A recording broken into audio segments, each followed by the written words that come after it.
أعوذ بالله من الشيطان الرجيم. بسم الله الرحمن الرحيم.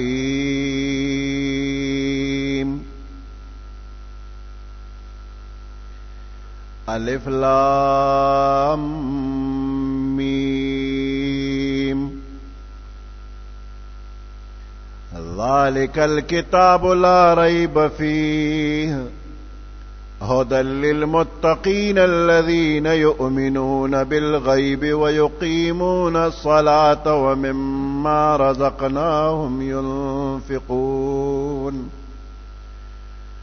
والذين يؤمنون بما أنزل إليك وما أنزل من قبلك وبالآخرة هم يوقنون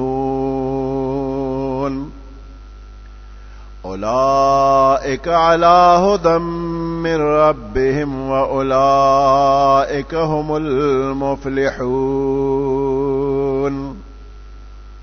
صدق الله العظيم.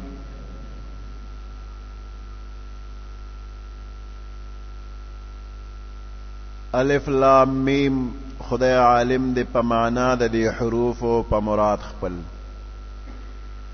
ذالک الکتاب لا ریب فیه، دا هغه کتاب دی چې د دې په حقانیت کې هیڅ شک شبه نشته. هدى للمتقین،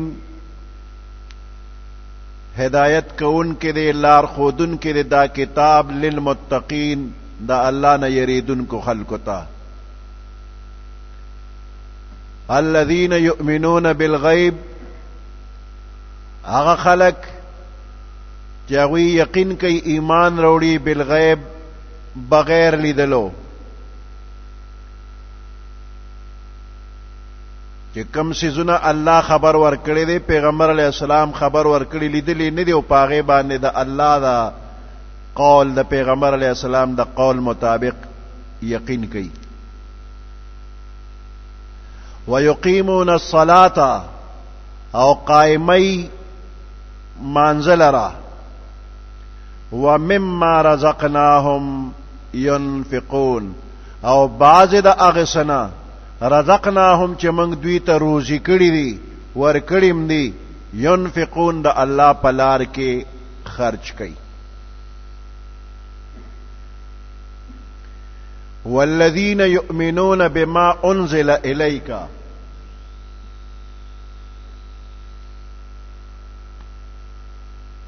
بل صفت د متقیانو دا دی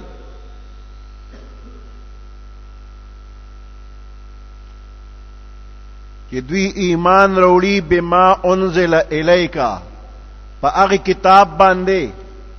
چې نازل کړی شوی دی تا ته. دا سلورم صفت د متقیانو دی. یؤمنون بما انزل الیک وما انزل من قبلک، هغه کتاب چې پیغمبر علیہ السلام ته الله ورکړی دی، هغه قرآن دی. نو په دې باندې مضبوطه عقیده لري چې دا د الله د طرف نه پیغمبر علیہ السلام ته ورکړی شوی دی.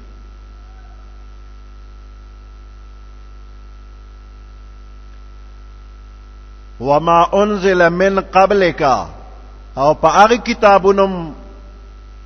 یقین لري، ایمان پر وروړي چې د الله د طرف نه مخکینو پیغمبرانو ته ورکړی شوی دی. پیغمبر علیہ السلام ته وایي وما انزل من قبلک، ستانه مخکې نورو پیغمبرانو ته نازل شوی دی.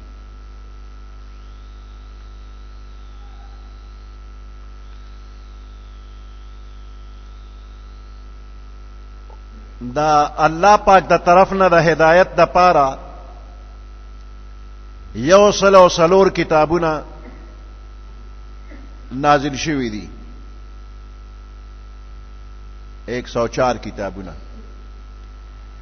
او داغه تقسیم داسې شوی دی چې 10 صحیفه آدم علیہ السلام ته ورکړی شوی دي، او 50 صحیفه شیس علیہ السلام ته ورکړي شوي دي او 13 صحیفه ادریس علیہ السلام ته ورکړي شوي دي او 10 صحیفه ابراهیم علیہ السلام ته ورکړي شوي دي. نو دا اصل صحیفه شولې. صحیفه واړه واړه کتابونه، څلور غټ کتابونه دي. تورات موسی علیہ السلام ته ورکړي شوی دی، انجیل عیسی علیہ السلام ته، او زبور داود علیہ السلام ته، او قرآن پاک محمد رسول الله صلی الله علیه وسلم ته ورکړي شوی دی. نو د متقیانو دا صفت ته چې والذین یؤمنون بما انزل الیک، متقیان هغه خلق دی یؤمنون چې یقین لري، مضبوط عقیده لري، بما په هغه قرآن انزل الیک چې تا ته نازل شوی دی، وما انزل من قبلک، او په هغه کتابونو ایمان لري، مضبوط عقیده لري، یقین لري چې نازل شوی دی من قبلک استانه مخکې پیغمبرانو ته.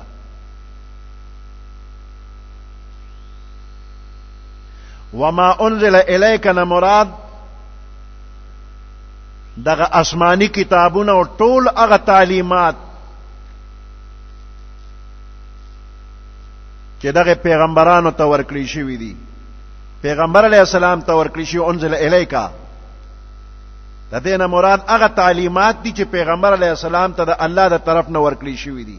که هغه په شکل د قرآن مجید کې دي او که په شکل د احادیثو کې دي. وما انزل الیک نه مراد قرآن پاک او د قرآن پاک سره د پیغمبر علیہ السلام احادیث هم دي، ځکه دا ټول وحی ده. وحی په دوه قسمه ده، یو وحی جلی ده، یو وحی خفی ده. وحی جلی قرآن دی، وحی خفی احادیث دی.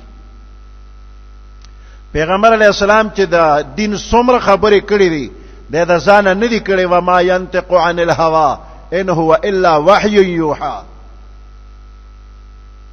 نو وما انزل الیک نه مراد هغه ټول تعلیمات چې پیغمبر علیہ السلام ته د الله د طرف نه ورکړي شوي دي، که په شکل د قرآن کې دي که په شکل د احادیثو کې دي. او پخوانی کتابونه وما انزل من قبلک، په دې د ایمان وروړلو مطلب دا دی چې پیغمبر علیہ السلام ته د پیغمبر علیہ السلام نړوان د پیغمبرانو ته کم تعلیمات ورکړي شوي دي، آسمانی هدایات ورکړي شوي دي، د هغې د حقانیت عقیده ولري چې دغه پیغمبرانو ته د الله د طرف نه څه راغلي دي دا ټول حق دي، د خپل خپل زمانه سره موافق او مناسب دي، او عمل بپا هغه څه باندې کې کم چې پیغمبر علیہ السلام ته نازل شوي دي.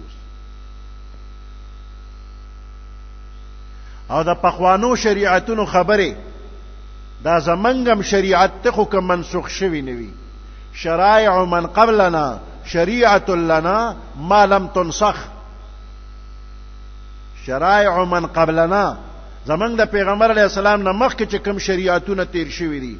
شریعت لنا، هغه زمنګ د پارم شریعت ته، خو شرط پکې دا چې ما لم تنسخ، چې منسوخ شوی نه وي. او پخوانی شریعتونو کې کوم احکام چې منسوخ شو هغه زمنګ د پاره اوس نه دي، یا کوم خبره زمنګ د شریعت نه مخالف دي نه زمنګ د پاره نه دي.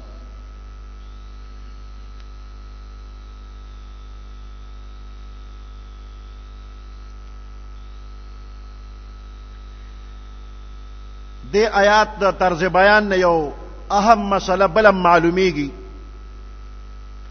هغه دا چې پیغمبر علیہ السلام نبی اخر زمان دی صلی الله علیه وسلم،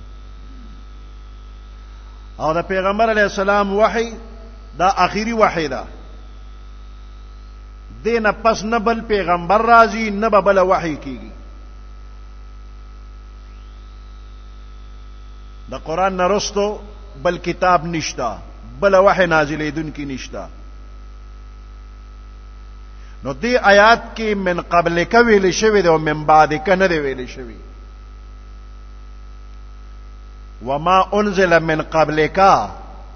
د متقی صفت دار د مومن چې دی به ایمان وروړي په هغه کتابونو انزل من قبلک چې ستانه مخکې نازل شوي دي او کم چې رستو نازلیږي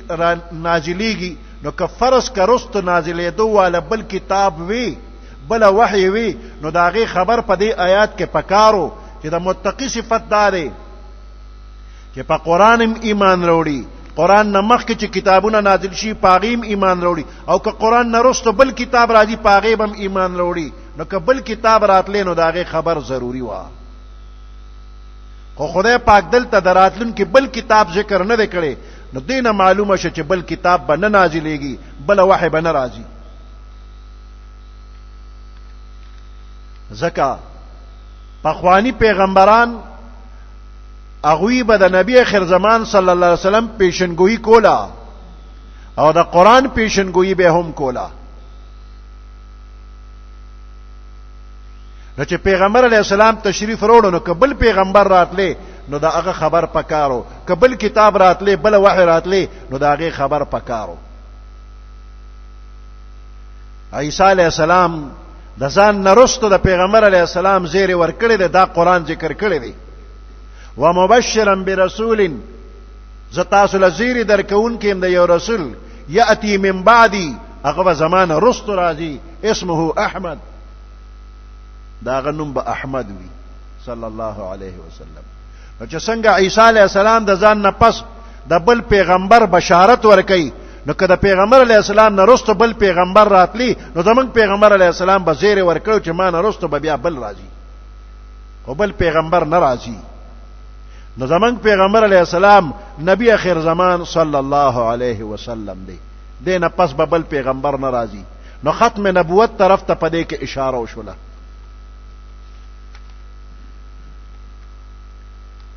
وبالآخرة هم یوقنون او په آخرت باندې هم داخلك یقین ساتي نو دا د متقیانو پنځم صفت دې کې ذکر شو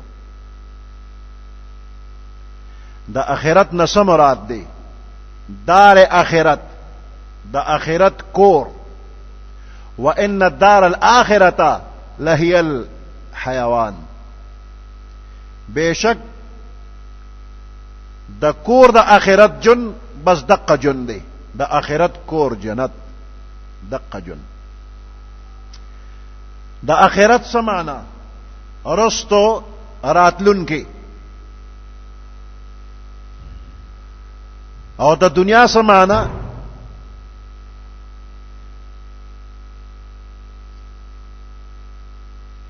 د دنیا معنا نږدې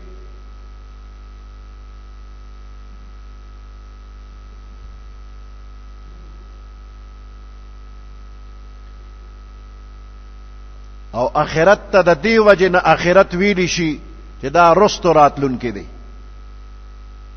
آخرت رستو راتلون کې دی په آخرت باندې ایمان راوړل اگر چې ایمان بالغیب په لفظ کې راغلی دی خو بیا هم ذکر صراحتا په دې غرض وکړو چې په اجزاو د ایمان کې د ټولو نه اهم جز دی ځکه چې دا د ایمان په تقاضو باندې د عمل کولو جذبه په انسان کې پیدا کوي په آخرت کې چې کم احوال پیخیږي لکه حشر نشر حساب کتاب جنت او دوزخ وغیرہ یا د مرګ نه پس په عالم برزخ کې چې څه پیخیږي لکه د قبر ثواب او عذاب وغیرہ نو دا ټول د دې جملې په مفهوم او معنا کې داخل دي په دې د ایمان او یقین کولو مطلب داري چې دا به په هغه طریقه سره بیچون چرا منه په کومه طریقه سره چې پیغمبر علیه السلام خپل امت ته بیان کړی دی او په هغه مفهوم او مطلب سره د دې عقیده بلري په کوم مفهوم او مطلب سره چې صحابه کرام او سلف او صالحین او د امت مسلمه معتمد عالمانو او امامان امت ته خود لیدا په اسلامی عقیدو کې دا هغه بنیادی او انقلابی عقیده ده چې د دې په ذریعه د انسان په ژوندۍ کې پورا او مکمل انقلاب راځي.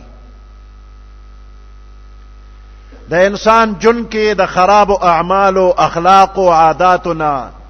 انقلاب د دنیا هیڅ یو قانون نشي راوستي، ځکه چې د دنیا ټول قوانین د انسان اندرونی او د زړه جذبات او کیفیات احساسات نشي بدلولی، خواهشات ولا نشي بدلولی. عقیده د آخرت هغه عقیده ده چې د دې په یقین سره د انسان اندرونی او د زړه تبدیلی راځي. نو دا هغه عقیده ده چې په دې باندې د اسلام په ابتدایي دور کې داسې یو پاک او صفا معاشره پیدا شوه چې د مسلمانانو شکل صورت، چال چلن، اخلاق، عادات چې به خلقو قتل، نو د زړه نه به د اسلام عاشقان شو. او نن مسلمانانو کې په دغه عقیده کلک یقین لرلو کې کمی راغلی دی. نو ځکه د مسلمان معاشره او حالات په خرابېدو کې روز پر روز بد نه بدتر طرف ته روانه ده. وبالآخرة هم یوقنون، مخکې د ایمان خبره کیږي او دې کې د یقین خبره راغله. وبالآخرة هم یؤمنون نه وی، وبالآخرة هم یوقنون ویل. نو دا فرق د دې وجه چې د ایمان په مقابله کې تکذیب او د ایقان په مقابله کې شک او تردد وي. نو په دې کې دې ته اشاره وشوه چې د آخرت د زندګۍ محض تصدیق کول مقصد نه پوره کوي، بلکې د دې به داسې یقین ضروری وي لکه چې یو څیز د سترګو مخ کې وي. نو د متقینو هم دغه صفت دی چې آخرت کې د خدای په مخ کې پیشو حساب کتاب، بیا د جزا او سزا نقشه هر وخت کې د دوی مخ کې وي. نو د یقین لفظ ذکر راغی چې د دوی سترګې وړاندې وي، آخرت او جنت او دوزخ او حساب کتاب دا به د دوی د سترګې وړاندې وي. اولئک علی هدی من ربهم واولئک هم المفلحون. دغه خلق په هدایت باندې دي د خپل پروردگار د طرف نه. اولئک علی هدی من ربهم،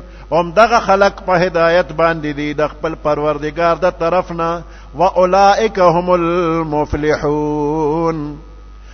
دغه خلق پورا کامیاب دي. یعنی داسې خلقو ته په دنیا کې دا نعمت ملو شو چې نیغه لار ورته نصیب شوه، او په آخرت کې به ورته دا نعمت نصیب شي چې هر قسمه کامیابی د دوی دپاره ده. د اولئک نه دغه مخکې صفاتو باندې موصوف خلق مراد دي،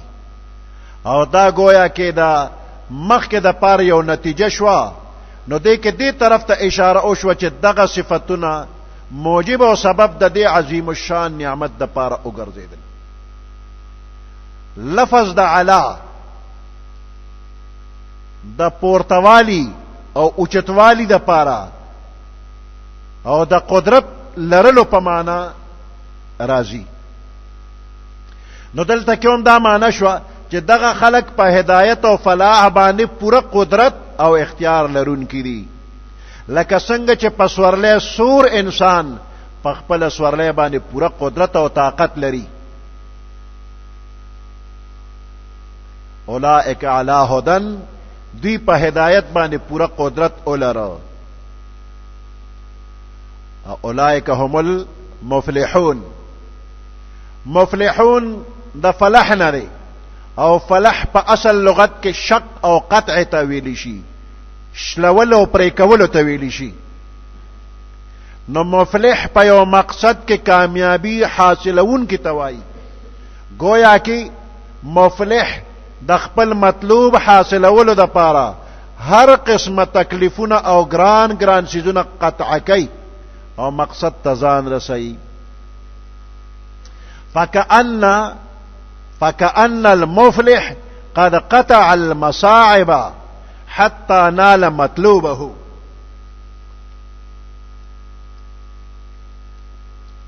لکه مفلح چې ستړیواله او تکلیفونه قطع کړل او مطلوب ته ورسېد.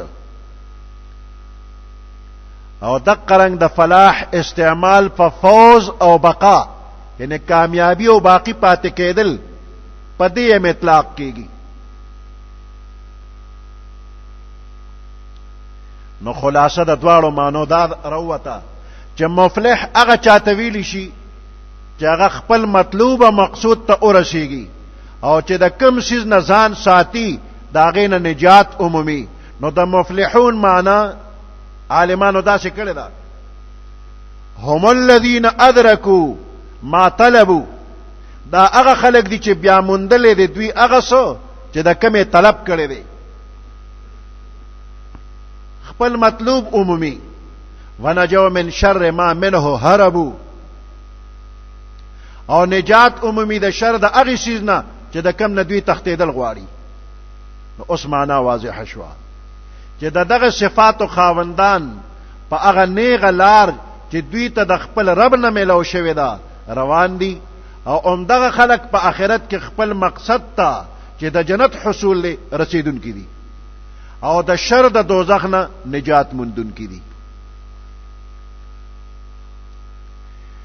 ان الذين كفروا سواء عليهم أأنذرتهم ام لم تنذرهم لا يؤمنون.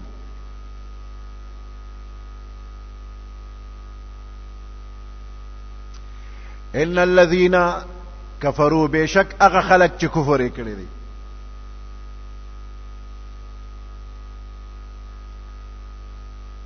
مخکې آیاتونو کې د متقیانو صفت وشو، منعم علیهم چې انعمت علیهم فاتحه کې ویلی شوی، منعم علیهم هغه خلق چې انعام پې شوی دی هغه په دې 5 آیاتونو کې ذکر شو.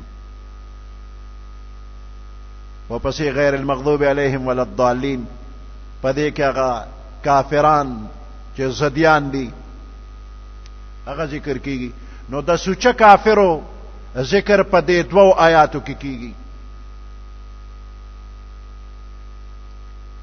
دویمه ډله ذکر کیږي ظاهر باطن د اسلام دعوت نه انکار کوي او خپل ټول قوت د اسلام په مقابله کې صرف کوي. نو دغه خلق ایمان نه وروړي. اوس د دې خلکو نه چې دا ایمان نه وروړي نو د پیغمبر علیه السلام زړه مبارک ته په خفقان رشي، ځکه د پیغمبر علیه السلام د زړه ارمان او تمنا دا وه چې دا ټول خلق دی ایمان قبول کی.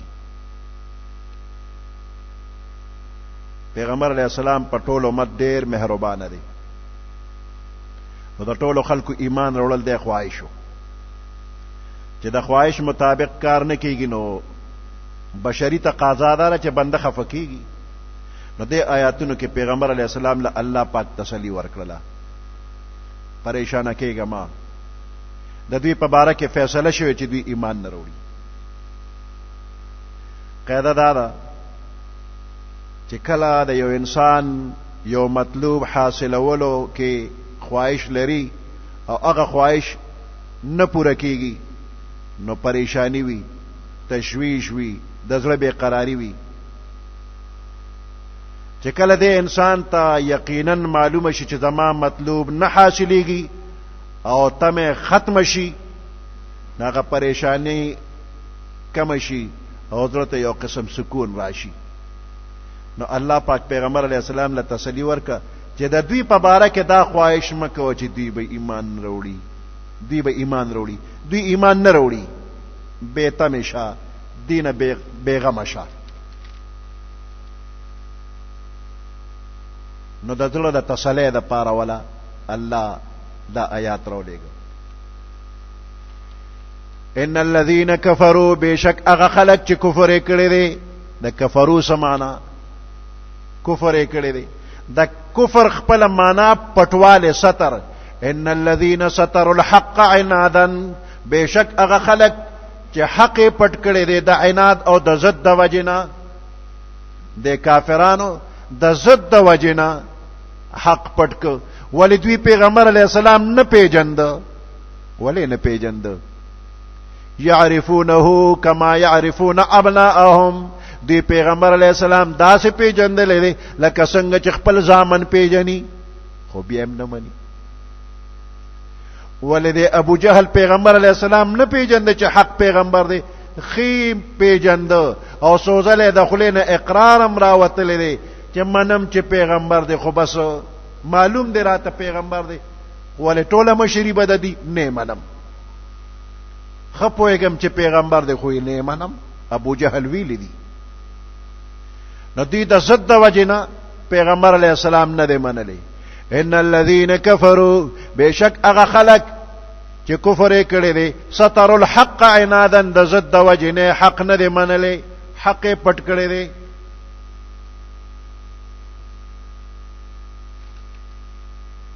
سواء عليهم برابر د خبره د دوی په حق کې انذرتهم چې ته ويره دوی لرا ام لم تنذرهم یا ان يره دوی لرا لا يؤمنون دوی ایمان نه وروړي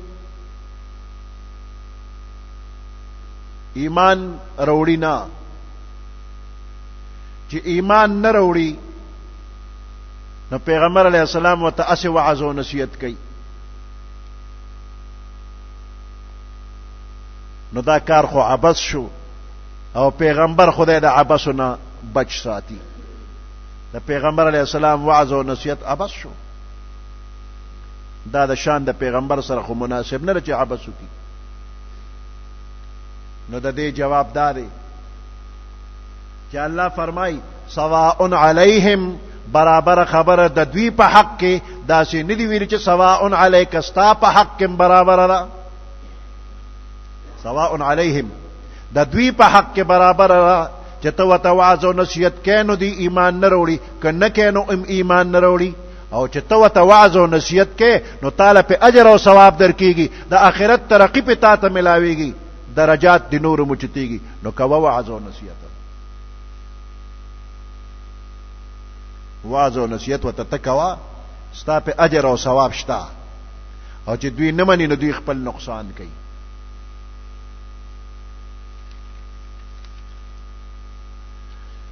ولی ایمان نروڑی ختم اللہ علی قلوبهم مہر لگول دے اللہ پاک علی قلوبهم ددوی پزړونو باندې وعلى سمعهم ددوی پغوګونو باندې ختم مہر توي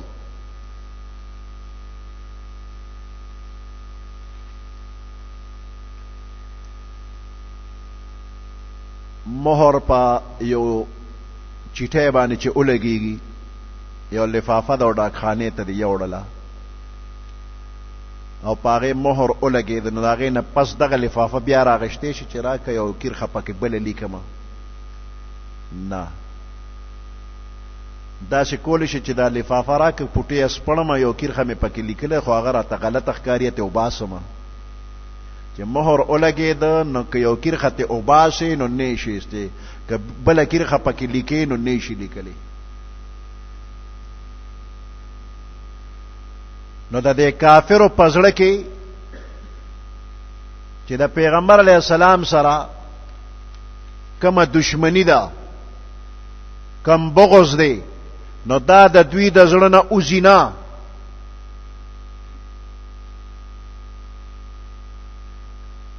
او کم هدایت چې د پیغمبر علیه السلام سره دی او د امت له ور کوي هغه دوی په دې زړه کې ورننو زینا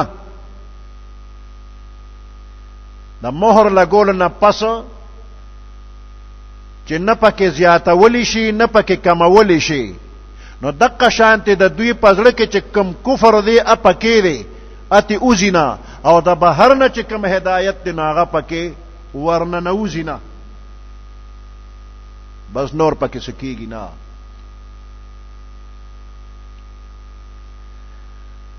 ان الذين كفروا بشک هغه خلق چې کفر کړي سواء علیهم برابر خبر دا غوی په حق کې انذرتهم کچره ته او یری دی لرا ام لم تنذرهم یا اون یری دی لرا لا یؤمنون دی ایمان نروړي انذرتهم دا لفظ دا انذرتهم د دې مطلب دې کې انذار دی او انذار په عربی کې داسې خبر ورکول ته ویلی شي چې د هغې نه خوف او یره پیدا کیږي انذرتهم او د دې مقابله کې بشارت ته بشارت د هغې خبر ورکول ته ویلی شي چې د هغې په وجه خوشحالي حاصلېږي زیری اوس دا انذار انذرتهم کچره ته او یری دوی نو د انذار کې شفقت او مهربانی ده په داسې طریقه باندې یرول چې هغې کې شفقت او مهربانی وي نو دې ته انذار وي لکه مور ماشوم یری چې اور ته مه نږدې کېږه مار لړم غوندې زناورو ته مه نږدې کېږه نو دې ته انذار وي مور خپل ماشوم د خطرناکو څیزونو نه یری خو په شفقت او مهربانۍ باندې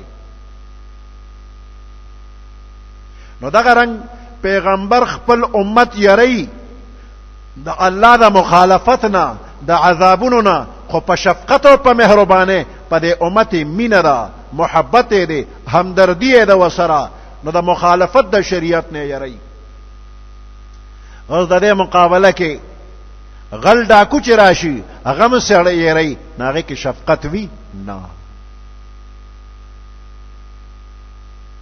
نو د پیغمبر یره دا انذار دی پیغمبر ته نذیر ویلی شي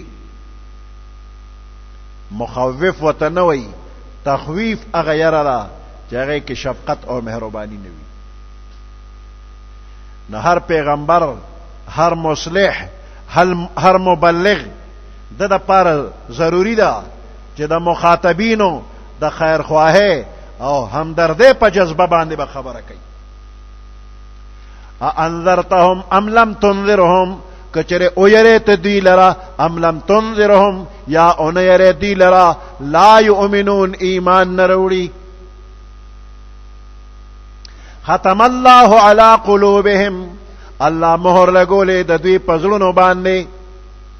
پزړې ولا مهر لګولې دی نو د زړه نه بهر خبره اوځي نه شرک او کفر بد اخلاق د پیغمبر دشمنی دا د دوی د زړه نه اوځي نه او هدایت او د پیغمبر سره مینه محبت والا جذبه دا پکې ورننوځي نه وعلى سمعهم او د دوی په دې غوږونو باندې په دې هم ورله مهر لګولې دی وعلى سمعهم وعلى قلوبهم د دوی په زړونو باندې قلوب د قلب جمع ده قلب د غوښې یو ټوکړه ده تاسو لیدلې ده د حیواناتو دا زړونه خو تاسو په قربانۍ کې چالال کې ټول یې وینئ نو همدغه رنګې زړه د دې انسان هم دی دې ته قلب وایي او په دې سینه کې ګس طرف ته خالی ځای کې پروت دی دغه د غوښې ټوټه د حیواني روح سرچشمه ده حیواني روح پکې پیدا کیږي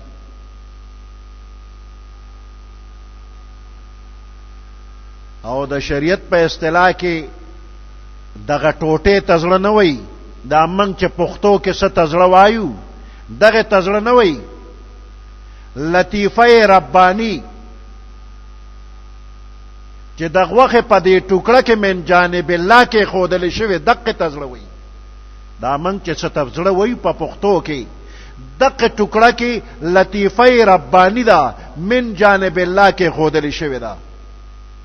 او د انسان انسانیت هم په دقې باندې قائم دی چې دا کوم من جانب الله د غوښې دې ټوکړه کې شته د دې وجې نه د احکام شرعیه مکلف او مخاطب دا انسان جوړ کړی شوی دی نو مراد دلته کې هغه محل د ادراکاتو دی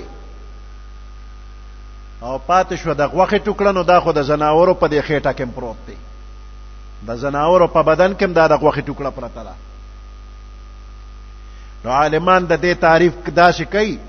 جسم لطیف قائم بالقلب دا یو باریک جسم دی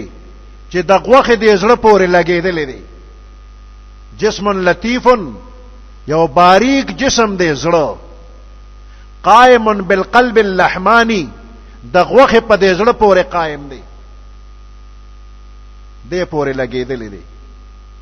قیام العرض بمحله لکه عرض چې په خپل محل پورې لګېدلی وي او قیام الحرارة بالفحم یا په سروټ کې پورې ګرموالی لګېدلی دی وهذا القلب هو الذي يحصل منه الادراك دا هغه زړه دی چې په دې پورې ادراک یعنی پوهه حاصلېږي وترسم فيه العلوم والمعارف او نقش کېږي په دې پورې علوم او معرفت د څیزونو دقه زړه دی من خو د غوښې ټوکړې ته زړه وایو نو په دې زړه کې خدای پاک یو ملکه پیدا کړې ده یو لطیفه ربانی ده چې دغه ټیک شو نو بس ټول بدن ټیک شو خدای دې ټولو زړونه ټیک کړي وعلى سمعهم او په دې غوږونو باندې ولا مهر لګولې دي نو د حق आवाज نه اوري د حق نه پیدا نه اخلي زړه او غوږونه د هر طرف نه ادراک کوي پوهه حاصلې نو په دې مهر ولګاو او دا سترګې صرف مخامخ لیدل کوي نو په دې ولا پرده واچولا وعلى ابصارهم غشاوه په دې زړونو باندې پرده ده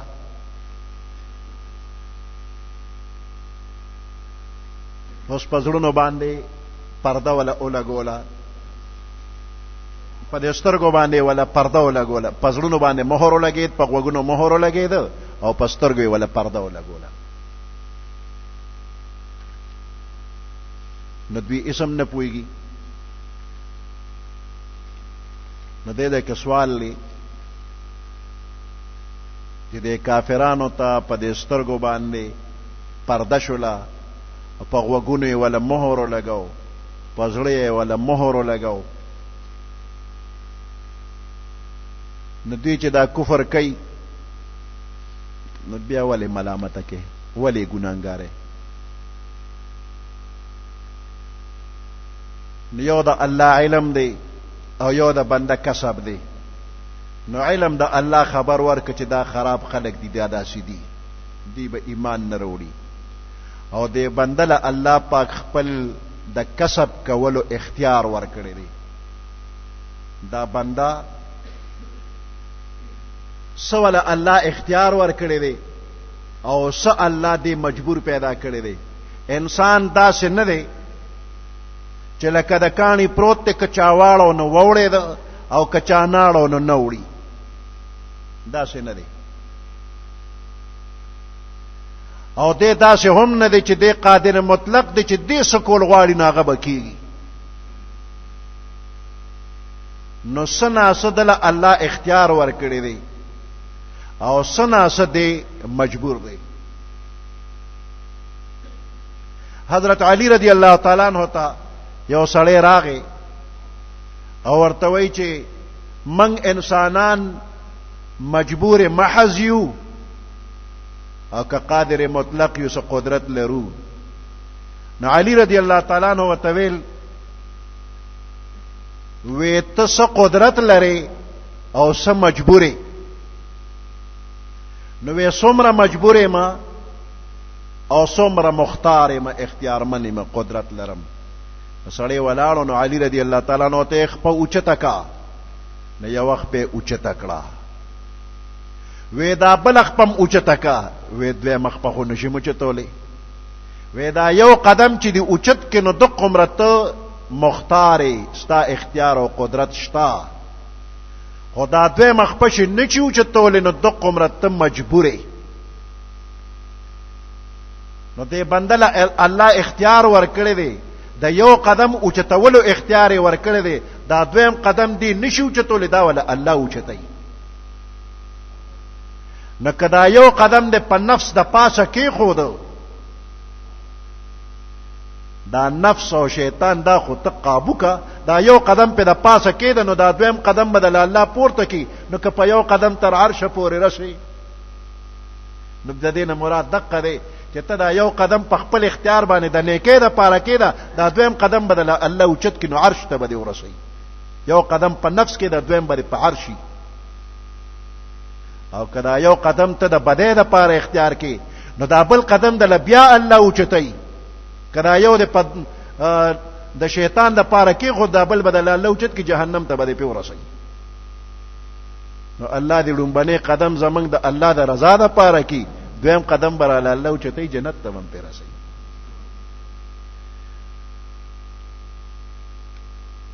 داسې نه ده چې خدای پاک ووایي چې بس دې ایمان نه راوړي او بس دې وایي زه مجبور یم نه راوړم ایمان. نو خدای ویلی دی نو تا له الله اختیار درکړی دی، دا خپل اختیار په صحیح طریقه استعمال کا. یو مثال عالمان وی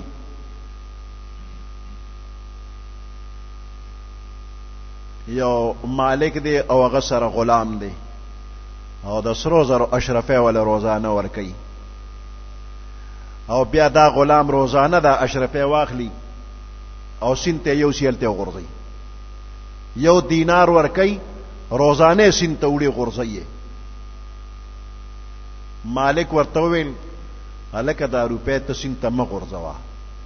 که تی سینته غورځی نو را روزانه وظیفه به دې بند کم، بیا به نه در کوم. او دې بیا موړي او سینته غورځي. آخر چې بار بار وینا وشو، آخر کې وی ما پتا وظیفه بند کړه، تا له روپۍ بیا اشرفی نه در کوم. اوس دا اشرفی بندېدل دا د مالک د طرف نه بند شو، که د دې سړي د خپل بد عمل چې سات په سات یې پسین لوکي دا دې بند کړله. نو دا مهر چې الله د ده پړه لګولی دی، دا بنده خپل غلط اختیار استعمالی. الله اختیار ورکړی دی، هغه غلط استعمال که، چې غلط استعمال که نو خدای وی بس ما د باندې مهر لګول، ته ایمان نه راوړي. دویم مثال، یو مریض دی هغه ډاکټر له تللی دی او ډاکټر ته وی چې بیمار یم او سینه مې غلبې شو، ټوله شپه ټوخه ټوخه کومه، خوب نه راځي، سر لګولی نه شمه. هغه وله دارو ورکړله چې دا دارو خوره، خو پرهیز کوه، سموسې به نه خورې، اچار به نه خورې، تروې شملې به نه څکې. او دی چې راشي وی د خولې خوند مې پیکره، چېته تروې شملې نشته، چېته اچار نشته، چېته د تیلو هغه اچار او د سرکې اچار او د شملو اچار او د سموسې دا ټولې خوري. هغه ورته وی پرهیز کوه، روزانه ورته وی پرهیز کوه، دی نه کوي. آخر چې دا بدپرهیزي کول او نن یې وکته نو یې سړي بس ته د جوړېدو نه تمرې او بل سټ وټ شو، مړ شو. د ډاکټر دی وینا مړ که چې تمرې خپلې بدپرهیزۍ خراب که مړ شو. او دا کافران چې دي دا انسانان دي، دوی له الله قدرت هم ورکړی دی، اختیار هم ورکړی دی، دوی دغه خپل اختیار او خپل قدرت غلط استعمال که، مهر پې ولګېد. ختم الله علی قلوبهم وعلى سمعهم وعلى أبصارهم غشاوة ولهم عذاب عظيم. دي دا پار عذاب عظیم، لوی عذاب دی ولا الله ولا عذاب مقرر کړی. سبحان ربك رب العزة عما يصفون وسلام على المرسلين والحمد لله رب العالمين. اللهم ربنا آتنا في الدنيا حسنة وفي الآخرة حسنة وقنا عذاب النار وادخلنا الجنة مع الأبرار يا عزيز يا غفار برحمتك يا أرحم الراحمين.